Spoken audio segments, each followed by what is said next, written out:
Bienvenue sur Bienduro. Nous sommes aujourd'hui en Suède et plus exactement à Husqvarna, donc la ville où tout avait commencé pour la marque, pour la présentation officielle des modèles 2017. Paolo Caruba, chef du service presse. Est-ce que tu pourrais nous résumer donc qu'est-ce qui change sur les modèles? Donc évidemment, globalement, tout est nouveau, mais est-ce que tu pourrais aborder châssis, suspension, etc. Qu'est-ce qui change cette année sur les modèles? Oui, bonjour, merci. Donc, oui, comme tu as dit, les modèles 2017 ils sont tout neufs. Donc, le cadre, les châssis, les moteurs, on a tout changé.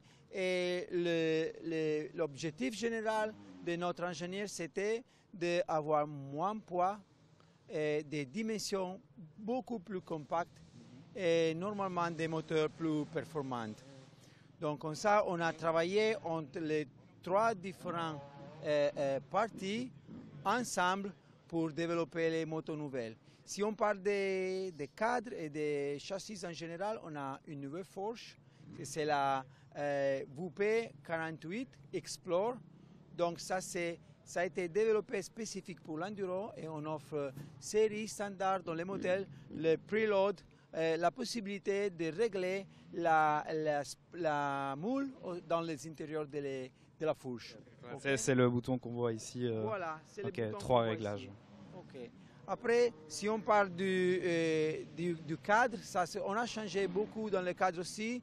Et en spécifique, on a plus de rigidité dans la torsion. Donc, ces mouvements, c'est plus rigide pour donner un meilleur feedback dans les virages. Voilà. Et on a aussi en plus un peu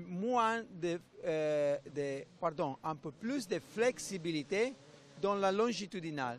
Donc ça a permis à les suspensions d'avoir un feedback très plus confortable pour les pilotes.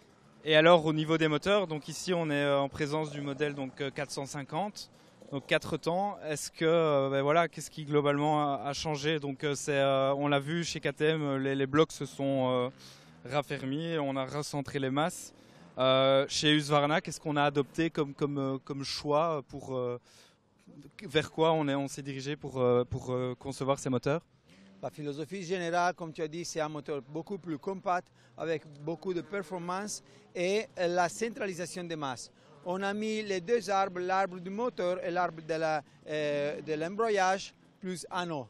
Ça a permis d'avoir des masses plus centralisées et ça donne une meilleure agilité à la moto. La deuxième chose que c'est très important, on a mis les tractions, le contrôle de traction série dans tous les motos, dans les 4 tempes.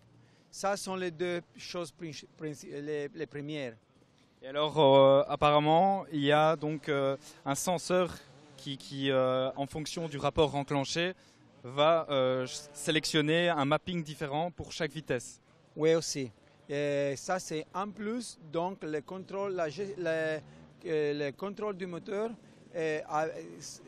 il contrôle quelle vitesse tu as et en rapport à combien tu vas du gaz, et elle donne la puissance nécessaire pour avoir la meilleure traction. Ok, donc ça, on vient de parler des 4 temps, et sur les 2 temps, donc je pense que pareil à KTM, les blocs sont entièrement neufs, donc 250, 300, 125. Voilà, est-ce que tu peux résumer un petit peu ce qui se passe pour ces blocs moteurs-là? Les moteurs sont tout neufs aussi, et la chose principale, c'est qu'on a mis les Villebrequin aussi pour les vibrations.